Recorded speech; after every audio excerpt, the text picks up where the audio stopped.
This KFAN podcast is sponsored by Builders and Remodelers, exclusive Twin Cities provider of Elements Windows. Get the highest quality windows at unmatchable value. Visit buildersandremodelers.com for more details. Just a delightful Friday afternoon here in the Twin Cities of Minneapolis and St. Paul. Bumper to Bumper is the name of the program. It's live, it's local, and it begins right now. Barreiro and Guardsy back today. We will be with you till 6:30. No summer hours for us this year. We're going the distance all the way through the month of August because we are, more than anything else, I think, defined as the blue-collar show. We're delighted you chose to join us today. Bradshaw and Bryan KFAN text line is open at 64686. Lavelle E. Neal III, I'm assuming, is confirmed for his customary time, 5:30. This evening. We're probably going to give Ben Gessling tonight off because he joined us. Was it yesterday? That was Tuesday. No, it was Tuesday, right? Yes. Because we moved Seifert. Seifert was yesterday. That's exactly it. We rarely start the show with a guest, but every once in a while we make exceptions because, well, a lot of it, I think, comes down to high maintenance. And in some cases, we have people who we love having on the show, but they're very particular and they're demanding. And they have their own schedules. Do you want me on or not? And if you do want me on, I don't care about your leader open, whatever. Right. Talk about the weather, another segment. Exactly it. You're going to be, we're going to start from the beginning, and you already hear the guttural cackle, if that's the right way to put it, from Craig Kilborn, fresh off a number of national media appearances, so we're like 19th on the list, basically. Come on, man. It sounded like you were introducing Sam Mitchell there for a second. I might have. But I do like being called high maintenance. I actually scheduled you first, and then they switched the drop date of when they're dropping this podcast on ESPN. So, but I wanted to do you first, but it's okay because. I got to do a couple. I got to do Michael Kay next week in New York. Really? One. And I met him years ago. He follows me on my iconic Instagram. Who doesn't? And he's a very nice guy, and he's a talented guy. He is. But if I can start with a compliment to Dan Barreiro and a question, and because something happened yesterday, you had a tweet. I don't even not remember even it. Close, the best live album. Not even close. I did. And I'm going to trust your judgment on the Allman Brothers. At the Fillmore East. Mm-hmm. Craigers doesn't hear everything. He doesn't hear all the albums. So I listened to the Allman Brothers yesterday to expose myself to this, and I do like blues. It reminds me of a lot of blues. I know it's supposed to be country rock and roll. No, it's got blues influences for sure. You're 100% right. And I put on my only pair of boots, and I just was inclined to go buy some Southern Comfort. See? And I went in the backyard. And I met my neighbors for the first time in 15 years. How about that? We were jamming to the Allman Brothers in the backyard. Because of Barreiro. You had whipping post going. You had whipping post going in the backyard in Southern California, didn't you? Yeah. How about that? Statesboro. What's the Statesboro Blues? That's that good one. The guitar is just so great. Now, I did look up, though, because you said it wasn't even close. I did. Well, that's the bit. You know how that works. So the one, as I looked on the list, of course, Frampton Comes Alive. Well, that's easily more popular. Yes, not even close. Okay. Yes, I'm acknowledging that part. It's kind of silly to say it's not even close because it's all quite subjective. But it was fun to say. But it's fun to say it. I like getting it out of my system, and I think you may be familiar with a guy I went to college with named Rick Bozich, who I owe him my Minnesota career. I think you know that story. He took the job and then to be a sports columnist here, freaked after being next to Sid Hartman in the press box for a Saturday night Gopher game and left on Sunday. I mean, he had the job 2 days. That opened the door to me. I'm not here if he stays in the position. And the other thing is, in college, he introduced me to the Allman Brothers. I had never heard the Allman Brothers. You know, I was I thought I was hip cat already in college on music. But, of course, you know, no one can listen to everything. And he introduced me to the Allman Brothers. And so those are the two things I'm grateful for from Rick Bozich. I'm glad you enjoyed it. I don't think good it's in your stuff. wheelhouse. I like blues in Yeah. general. Oh, there's And yeah. I usually listen to jazz. The albums that I recognized on some of the list: Johnny Cash, Folsom Prison, Yes. 1968. Sinatra at the Sands. That's the one I have. And I I'm think with it's the you. greatest Sinatra album. I 100% agree. Yes. Yeah. And I just have to tell you, kind of you might think it's an obnoxious quote from Frampton, but so he was doing, 76, 77 live. He was at Veterans Stadium in Philadelphia, and they say it was Filling it. outside 200,000 fans. And here's his quote that I remember. Once you've performed in front of 200,000 people, sex isn't that exciting anymore. Wow. That's him. Which is how I feel after I do Barreiro. No question.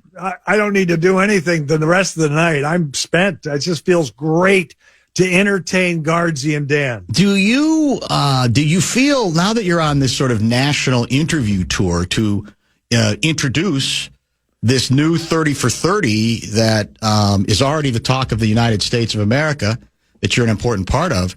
Do you feel like, have you felt rusty? Do you feel like, no, I'm fine. I'm on my A game. I picked up right where I left off? Because you're not generally in a position where you have to do these sorts of tours. Not lately, at least. It's a good question. I was low key on Rich Eisen, but everyone always loves me. In being candid, they love me on Barreiro and Rich Eisen. I'm being serious there because we have a nice rapport, and Rich is good to me. Yes, we usually reminisce about ESPN. Which is fine. I'd rather talk about Bosch with him, but we don't. Yeah, I'm with you on that. Or the new show Ballard with Maggie Q. Yes, I already watched the first 10 episodes. But and then there's some guys I connect with some guys, and then Ryan Russillo is my buddy. We don't always connect because we think a little differently sometimes. But he's great and very supportive. But I say no. I try to have a little material prepared, sure, if possible. Well, and, it's interesting you bring up Russillo because my sources indicate that there may be. I think you'll agree with this. People either get Lord Kilby or they don't, mm-hmm. and it's not illegal to not. I think you probably agree with that. It's not against the law, but my sources say we're not sure that he kind of knows where to go or how to go with you, maybe to the degree that Eisen does, and I hope that I do as well. Is that a fair assessment? Yeah. Yes. The odd thing is he's a fan of mine, but he's told me that a few years ago off the air. He goes, you were like, and he invited me down to have dinner down in Manhattan Beach, and we just have but he says things like he talks about certain details of being trained as a mezzo soprano, and he's being serious. He has a really good voice, and there are things that he says that he traveled in Europe, and he talks about certain places, and he has such an authoritative voice. But we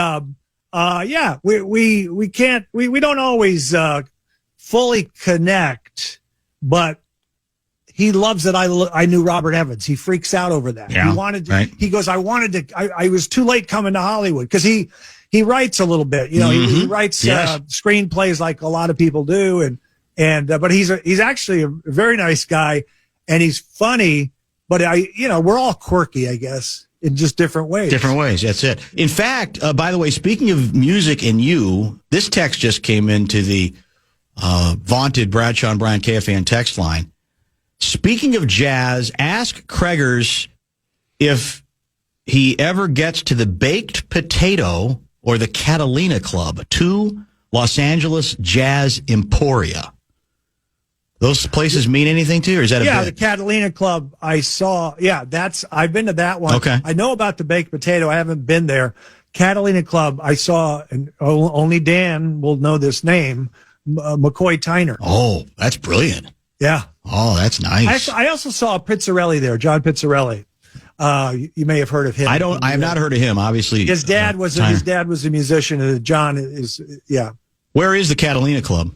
Catalina Club's in Hollywood, actually. It is in Hollywood. Okay. I saw, you know what I keep saying? I keep remembering who else I saw there. No, I did not see, the guy I thought I saw there, but he was at the Hollywood Roosevelt. They had a jazz club there. Okay. Was, Michael Feinstein. I saw him. Okay. Yeah. And I met, Jimmy Webb backstage because he was playing Jimmy Webb songs, who wrote Wichita Lineman. Oh yeah. That's big. Yeah. That's one that has great staying power. So tell us a little bit about what the hell this project is. The feeling I get in listening back to some of the interviews is you're still trying to keep it a little bit mysterious. Like you want to get word of mouth going, but you do not want to give very much away. Is that accurate? Yeah, there's something about his disappearance that is, it will be in episode 6. So it's a 6-part podcast series for Adam McKay's company, and it's on ESPN, and it drops next Tuesday. Okay. And these guys from Boston, these sports writers, they discovered this guy, and he is the Bill James of basketball. He is the first guy to go deep on the analytics and knew that the 3-pointer it was better to shoot a bunch of threes and shoot a lower percentage on threes than making a bunch of twos. He wrote a book called Basketball Heaven. His name is Martin Manley. He's from Kansas, and he was quirky as well. And he only drank Pepsi. He only listened to James Taylor, and he wore a fedora at the end of his life.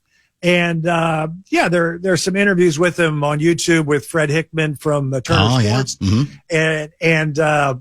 And so I think what these guys did, Rich Levine from Boston and Nick Altshuler, they found a unique character, and they sold it to ESPN and Adam McKay's company.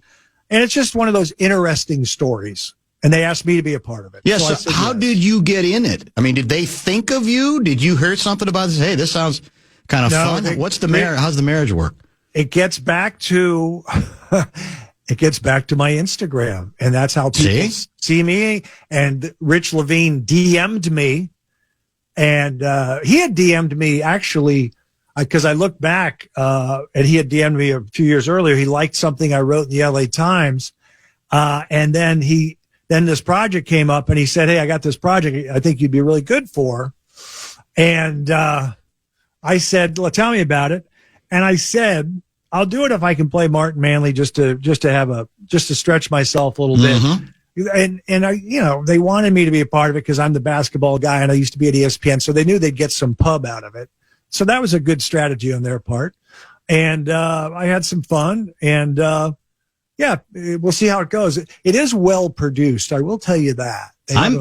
What's the name of it, by the way? We should set that up for people. Chasing Basketball Heaven. So the book he wrote was called Basketball Heaven. Okay. And this is Chasing Basketball Heaven. And so you're his voice. Yes, sir. Okay. Yes, sir. Interesting. That's got to be. That's something, because that sounds pretty creative by the people who put this thing together. Yeah, I'll tell you something. He's from Kansas, Martin Manley, and I was born in Kansas, and I used to visit my cousins we drive down from Minnesota. You were a big Fog Allen guy, weren't you? Well, I did I love that Chamberlain went to KU, sure, yeah, and that's right. Danny Manning later did, of course, Rock Chalk. Yeah. But my cousins had a little bit of a really subtle twang, and so did this guy Martin Manley in the interviews. And the interesting thing is, one of the things is I said, I'm not going to try to sound like him because no one knows him, and I don't, but I'm going to do my version a little bit of a Southern twang, and it shows up once in a while when Martin Manley talks. So I did that, and I had listened to, there was this, some kind of audio documentary, or maybe it was also a film documentary on Paul Newman. Oh. And the voice was played by Paul Newman by George Clooney. And he didn't sound like him. He didn't even try to sound like him. All he did was be a little softer, a little more serious, reflective. But that's a tough voice to do, actually, come to think of it. Yeah. That would be a challenge, I do believe. So I just, and I did it, and it was a fun experience. And again, there's this guy. His name is John Delore. They call him the Reverend. He might be a real Reverend. He's in New York, but he's an audio genius. And I said to him, hey, man, make my audio sound different. It's not going to be the crackling from the 20s, with the static, but make it sound different.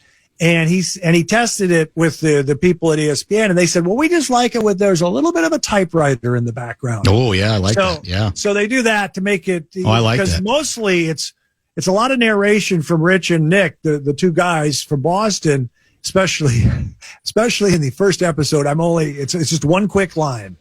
And my name's Martin Manley, and I have a website, and you're free to do whatever you want after I'm gone, that kind of thing.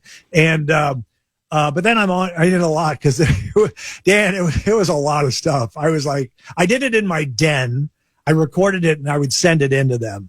And but it was a lot of recording, actually. 6 episodes. Is this description accurate? This interests me. The podcast features Kilborn as the voice of Martin Manley, along with commentary from Bill James, the American baseball writer and historian and, stats nerd, Kevin Pelton, ESPN, NBA, and WNBA writer, Dale Ellis, former NBA player, I covered once upon a time, and Brian Taylor, also former NBA player. Where the hell do Dale Ellis and Brian Taylor fit into this? Can you say?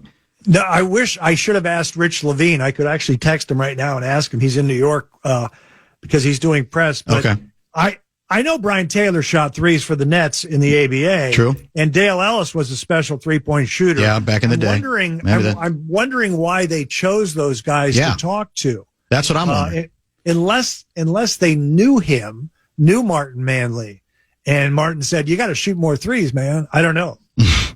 It could be. I guess it's possible. There was another part of this description that, in Chasing Basketball Heaven, journalists Nick Altshuler, am I pronouncing that right? Yeah, good job. Better and than Rich Levine trekked through Kansas in search of answers. Who was this strange, gifted, conflicted figure? What was his obsession with Pepsi or James Taylor? And why did Manley, who was poised to become the Bill James of basketball, disappear? Yeah. Oh, that's a good tease right there. Yeah. Is there something ominous about this? Dan? Yes. Oh, man. Okay, there it is. And you know what's funny? I could have texted you this morning, and I could have said, look up this guy, so because I'm not supposed to say, because you guys could look it up. And I always feel safe doing your show in Minnesota, like it's not quite as scrutinized, right, even though it reaches so many people. Why did you talk to Dale Ellis and Brian? I'm actually texting him right now to see if he answers it to see if he actually answers. Now, would you describe the relationship with the person you're texting? Was it ever tense? Did it always go well, or were there like, no, got to do it again? Craigers, we love you. That's not the inflection. No, we got to keep going back to the well. How'd that whole process go? Was it seamless, or was it kind of contentious from time to time? It was never contentious because with Rich, he's extremely nice and grateful that I'm doing it. So we've had dinner a couple times. He's 44 years old.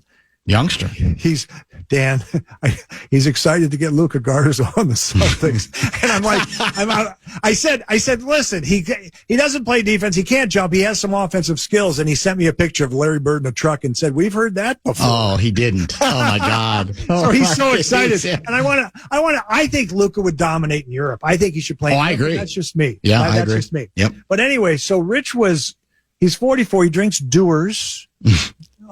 I like to tell people about Dewar's. I say, Dick Ebersol drank Dewar's because I remember what people drink, but he wasn't there when I recorded. So what would happen is I would record, and instead of letting them pick the take, I would pick the takes and send it to them, and then they had me redo a couple different ones. The guy Martin Manley quotes Star Trek. He talks about Star Trek. Spock. And there's a woman in there, a character named Laxwana. And I think it's I think I was saying it too quickly, Laxwana. And they said, can you please re-record this? And they gave me the phonetic.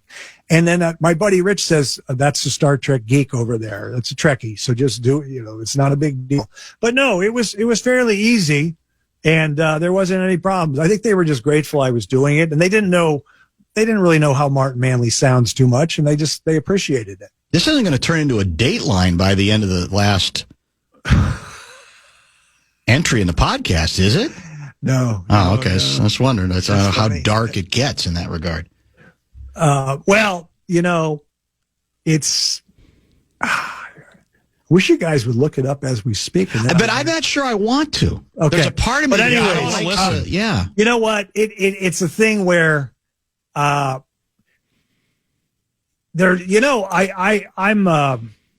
I watch Hitchcock movies, and you realize there always has to be. This is not fully related there, but there has to be a murder or something pretty severe, sure, to get this story going. But I guess. There is the ending is a little odd, and okay, and it definitely threw me off when I said, "Oh boy." So Tuesday is the premiere date and the whole thing drops, or is it week? Is this one of those week by week things? How's that work? I think it's. I actually don't know, and I wanted to ask them, but I'm hoping it drops all at once. Yeah, but they might spread it out. I'm not sure. Yeah, They dropped all of Maggie Q's ballads at once, and I watched them in 3 days. Yeah, yeah. Well, did you watch it yet, Dan? I have not. Okay. Good. Yeah, it took a while. I mean, Titus. I used to have people tell me they only watch Bosch because of Titus. Right. But I like how they shoot it. They do a lot of ambient sound on the transitions. They don't always use music. They pick their spots. It kind of lets it breathe. I like the pacing as they dissolve to the LAPD headquarters, and they show the restaurant Musso and Frank, and they push in. But she had a tough act to follow, big time. And everyone. It was the number one show last week when it dropped on Amazon Prime. So I've been doing a lot more reading and a lot less streaming, so I'm going to try to balance that out. In fact, I just got done reading the latest Michael Connelly, the writer of all these books. Yes. The latest spinoff is a detective based on Catalina Island.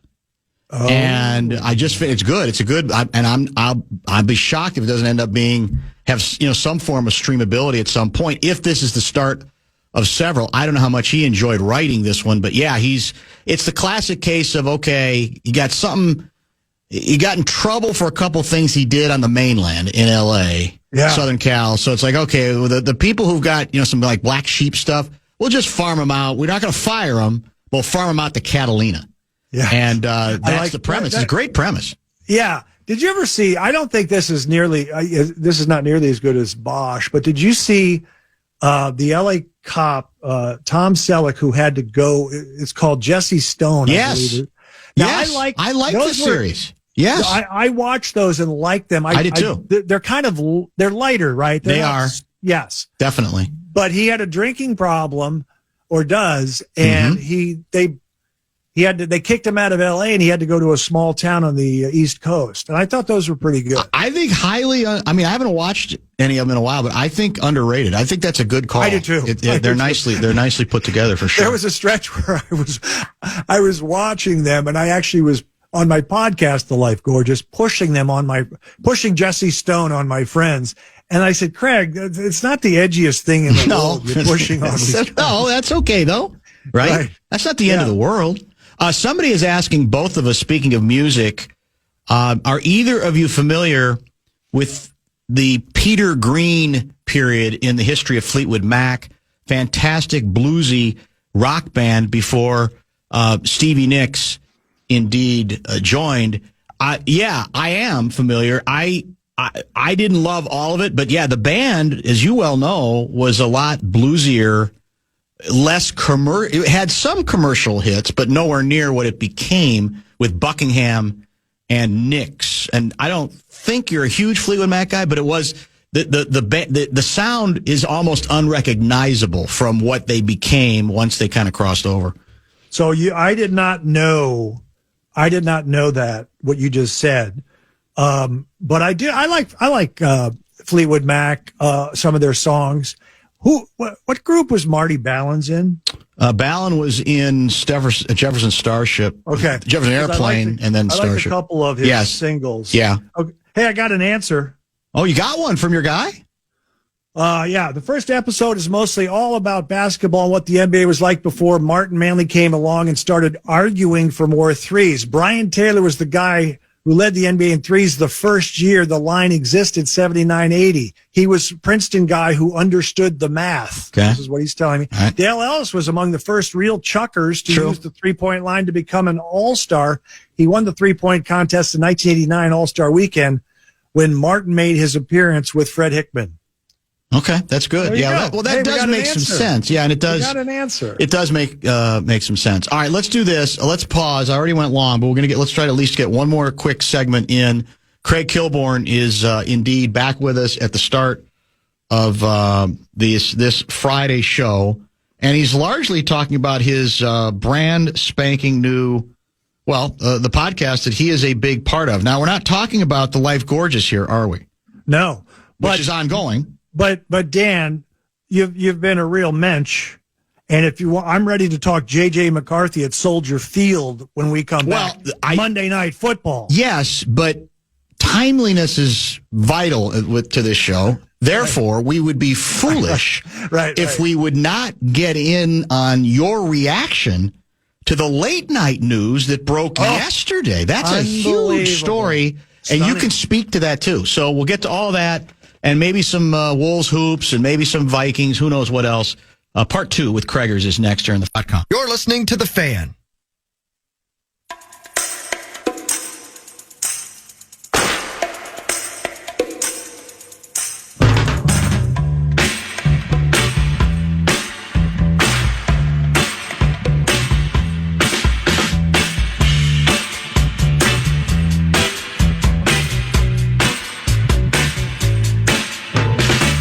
Is back with us for at least one more segment. He's part of a new ESPN 30 for 30 podcast that will drop, as they say in the business, this coming Tuesday. It's called Chasing Basketball Heaven, and he is back with us now.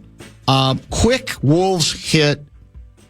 We don't have to obsess over it, but because there'll be plenty of time as we get closer to the season.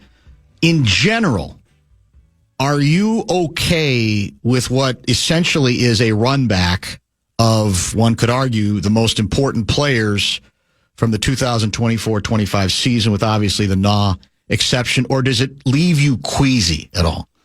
I would go queasy. I would say I didn't want to run it back. And I'll tell you why. I didn't want to do at the trade deadline. I said, I don't want Durant. I don't want to build it that way. And then in the exit interview, Chris Finch said, after they were eliminated by OKC, he says, when you had a chance to win it, go for it. Mm-hmm. And these teams, Dan, like Boston only won one. Yeah. And Denver so far has only won one. So you just got to win one. It's a huge exhale. So then I said, they're going to try to get Durant. Go ahead. I don't like the rumors I heard what they're giving up to way too much, but go for Durant. And then I said, what I'd really want is a really good ball handler. The names were Darius Garland. Yep. Maybe De'Aaron Fox would be available because they drafted a point guard out of Rutgers, and then even Kobe White. I loathe turnovers. OKC manhandle us on the perimeter. Let's get another ball handler in there. And now it's way too much pressure on streaky Rob Dillingham. No question. No, that's well said. And it's interesting because we had Tom Crean on yesterday. Crean's a Wolves bobo. I mean, because he loves Anthony Edwards. He coached him. But he's very honest on the Dillingham front. He said if they're counting on him making the big jump this year, which is kind of what it looks like they're hoping, he said, "It ain't. I don't see it." I totally agree. And I think the names you laid out, I would have considered any of them. I actually thought White, in a weird way, intrigued me the most. And sometimes, at some point, there were rumors that the Bulls might move on him. And I guess anything's still possible. But yes, it looks like, because in Crean's mind, this is all about. He was almost lukewarm on Durant. He said Durant's a great player. He can play with anybody. He could compliment Anthony, but he said, I don't think that's the thing. He said, it's guard. It's lead guard. And I think internally the Wolves know it too, as much as they've loved the Conley contribution. And so I don't know, unless there's another shoe to drop here. Because with Conley, he works it. Maybe there's something else that we don't know about that they're just kind of biding their time on. Who's to say?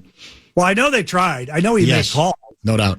I heard a Kobe White trade rumor to another team. I think it was the Heat, and I heard what they wanted to give up. It was like, that's way too much. I don't want them if we have to give up that much. Right. So maybe Connolly's waiting. Who knows? JJ. So we're calling him J-Mac because JJ on this show is Justin Jefferson. So McCarthy's going to be J-Mac just for the purposes of the shorthand. Are you all in? Are you a bit skeptical? Where are you on the J-Mac thing? Training camp, of course, begins next week. I'm incredibly curious, and I've asked people, like I asked Rich Eisen, who likes him because he's from Michigan.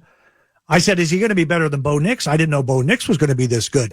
Give me the seal. Is he going to be? And then because these guys some guys rave about him. And I said, Troy Aikman, will he be that good? And he goes, that's a Hall of Famer. That's too much.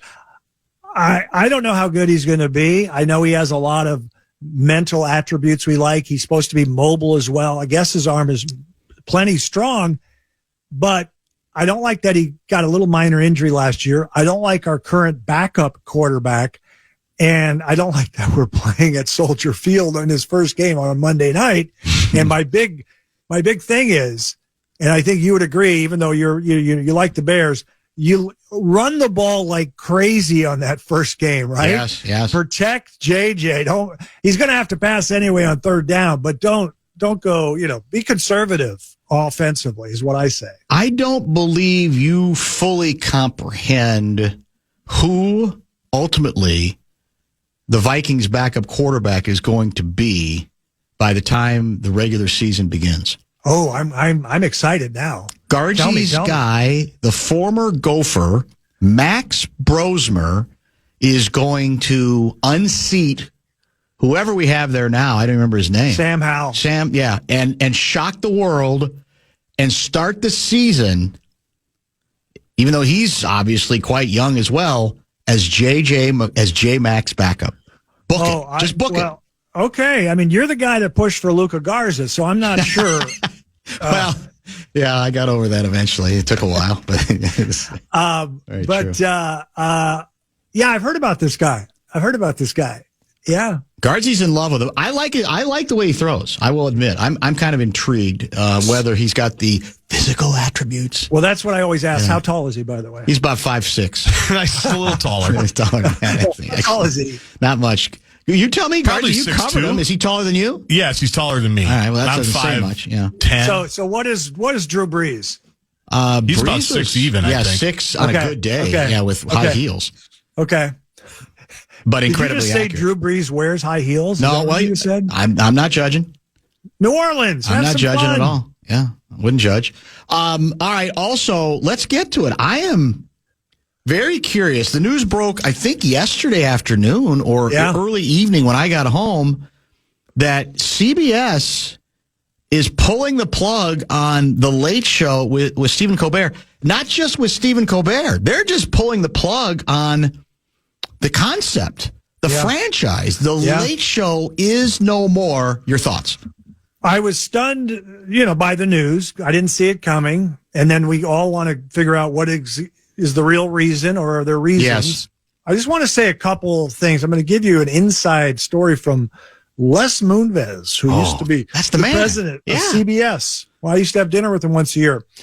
So, Dave didn't get the Tonight Show, Dave Letterman, and he has to now carve out a late night schedule there on CBS. And they used to have the CBS movie, a late night movie.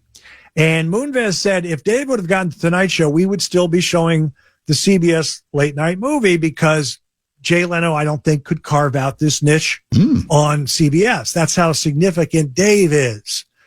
And then I think you've heard how the numbers are dwindling in late night like crazy. Yes, big time.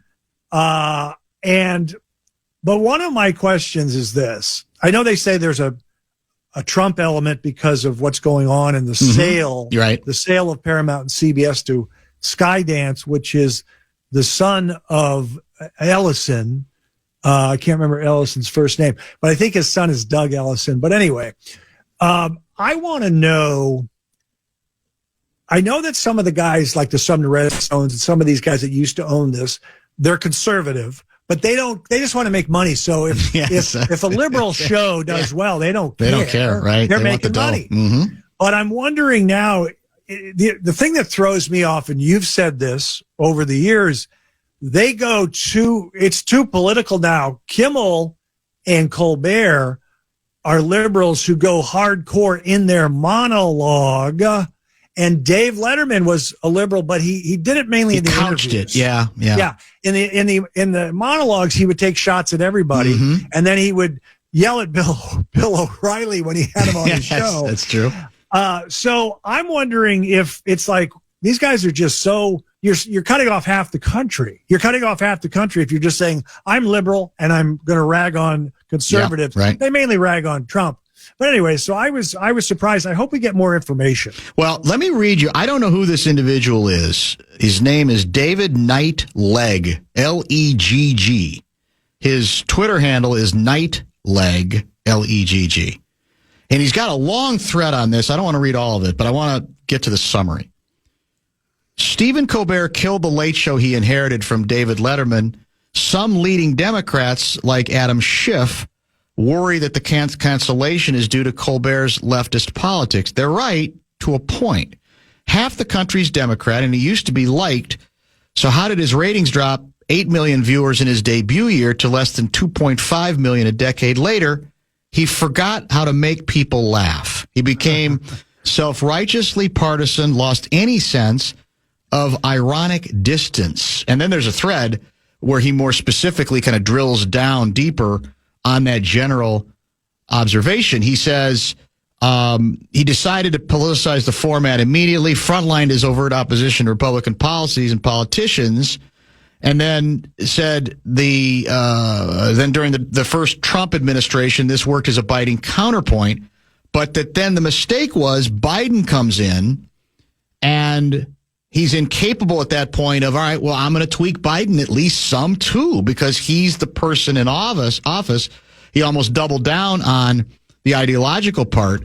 And I think for me, that's a big part of it. Now, again, could there be some of this backroom politics you're talking about? Absolutely. I'm not denying that possibility as well. But I think you and I have talked about this. I actually am fine if you're left or right. But if you're on a late night show or any show, surprise me every once in a while. Yeah. And when I say every once in a while, I don't mean once every 6 months, right? I mean like a couple of times a week. Whoa, I didn't see that coming from him, which is, of course, kind of the Bill Maher playbook. And to me, at some point, and I also think, and you can speak to this better than me, there is still a part of me that says late night TV, other than like Nightline, people are looking for, I don't want to say it can't have any bite, but they want it. They want something different. They know they're not going to get Carson anymore, but they want something that's just a little bit more about the entertainment and not being lectured, whatever the politics are, lefty or righty. What do you think of all that? Well, the key word is lectured. They don't want to be lectured at night. And Jay Leno was number one, and people don't know his politics. I heard he's independent, and I heard he was conservative. I don't think I've ever heard he was liberal. So, and he beat Dave for different reasons. Tonight Show, NBC, the lead-in, and all this kind of stuff. But his whole thing was jokes. See, like he would watch Letterman's show and go, "Yeah, Dave's brilliant. Doesn't it? Where are the jokes? I need more jokes." Like, yes, that's because Jay did so many jokes. And Dave, the joy of Dave, and the reason we love him is because he would you'd see him get frustrated or roll his eyes at Paul Schaefer for saying something. And that's not a joke. That's just really entertaining. The thing that also, as you know, Craigers is apolitical, gliding above the political fray. But I do quote my moderate liberal friends who have said, and Sam Harris wrote an article about this when Trump won. He said the far left kind of normalized Trump, and Trump is not normalized. And for the record, ladies and gentlemen, Donald Trump is a New York City Democrat who then ran as a Republican, but he was a lifelong New York City Democrat. But my moderate liberal friend told me in 2016 when Trump came along that he's a result of the far left. And my moderate liberal friends have a problem with the far left. But I don't know. Do you guys talk about that, or is it something that people don't really... we do. In fact, let's do this. Let's. I'm a little late. Let's do one more break, and then we got about another 8-9 minutes to wrap up a very controversial, combustible hour with not Bill Maher, but with Craig Kilborn. Will continue on the Fan in just a minute. You lose track of time when Craigers is on, the Fan and BigDeck.com. We want to give you a chance to win bonus bucks. It's our national cash contest. First keyword is check today. Go to KFAN.com. Keyword check. Next keyword about 20 minutes from now. By the way, Craig Kilborn, I think I know the answer to this question, but I want to ask it again, even if I have, because of recent developments involving some new comments from Dan Patrick. Do you despise the mothership as you look back on your experience there to the degree that Patrick certainly seems to indicate he does? Now, he would say, well, I got a reason. They were trying to sabotage my post ESPN career. But where are you in that whole area as compared to Dan Patrick? Well, Dan was there for a very long time. And Dan also likes to say he has a chip on his shoulder in general. Yeah. And the complete quote is, I have a chip on my shoulder, and sometimes I invite people to knock it off. He'll get up a guy's faces sometimes. But no, I was there 3 years, and I think I knew I was going to leave. They wanted to re-sign me. I had an agent. The agent said, if you're not going to re-sign, they're offering you to do this, and they're offering you a good raise. You're going to have to go meet my agent buddy in L.A. if that's what you want to do late night. He's at CAA. And the problem is I got the Daily Show, and I cleaned my desk out immediately before ESPN even knew what hit them. They were like, why are you cleaning out your desk? You're not leaving right now. You got a few days left. You got a week or whatever. But no, I don't have that animosity because I wasn't there that long. Yeah, that makes sense, actually. Yeah. Because it came up, I don't know, I think it may have been he's alluded to it before, but it seems like he's gone back to it heavily. He just did it on Barstool. That's what it was, maybe Barstool. I saw, he said, I didn't know I think they're being competitive. It's almost like, Conan was very upset that he lost the Tonight Show, and both he and Jimmy Kimmel blame Jay Leno, and I get it. But Jay Leno's competitive. And so Jay Leno got the 10 o'clock. This is Jeff Zucker doing something creative. And he put Leno at 10, then the local news, then Conan, and the ratings weren't that great, I guess. And they were all blaming Jay for pushing out Conan. But, I can see the point, but also Jay is competitive. Why not? Anyways, did you watch any? Are you a guy who sits and watches the ESPYs? No, did not. Okay, so that would mean probably you don't have much of an opinion regarding the Shane Gillis hosting approach. Some people loved how politically incorrect it was. Some people she was just in our studio. We had her on the show just a few weeks ago. Sarah Spain savaged his commentary. And who's Miami guy? National Dan Le Batard went after it pretty heavily as well. He just didn't. He just thought it was shock for the sake of shock. I did watch his. I do go back and watch his monologue on YouTube. So I always want to see the jokes. Okay. So he's okay in general. He's okay. His delivery. Like he'll say little things after, I didn't write that, or it's okay. I much prefer Bill Burr. I would prefer to hear him. Mm-hmm. And some of the jokes were good, like the SGA, everyone sitting around is in foul trouble. I thought of Guardsy immediately when I forgot to mention that to him earlier. Okay, I like that. Yeah. There was one joke that was god-awful where he said something about Belichick's dating a young girl, and if you won 6 Super Bowls, you wouldn't be sitting next to, and then he said something about an unattractive woman, and it was just low class and not clever at all. Right. So it was okay. I thought it was okay. Yeah, it raises the debate again about what.